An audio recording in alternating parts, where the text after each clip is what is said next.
যারা আমি আল্লাহর জিকির করে না, আমার অনুসরণ অনুকরণ যারা করে না, সাবধান তাদেরকে বন্ধু বানায় না। ব্যাখ্যা আসবে পরে, আগে তর্জমা শুনুন। যারা মন চাহিদা জিন্দিগি করে, কি চাহিদা? আবার কোন রব চাহিদা নয়, মন চাহিদা জিন্দিগি যারা চালায়, এমন লোকদেরকে বন্ধু বানায় না। বলেন বন্ধু বানাইও না।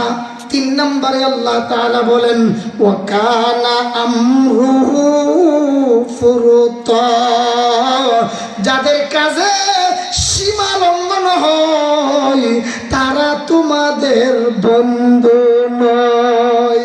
সুবহানাল্লাহ বলেন ওয়াকানা আমরুহু ফুরুতা, যারা কাজ করতে গেলে সীমা লঙ্ঘন করে এদেরকে বন্ধু বানায়। এই হলো আয়াতের তর্জমা।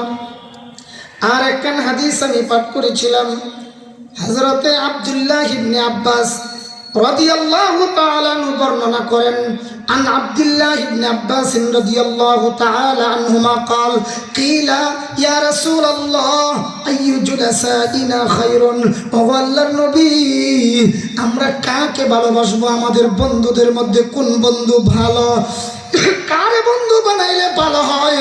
আল্লাহর নবীকে একজন সাহাবী প্রশ্ন করলেন।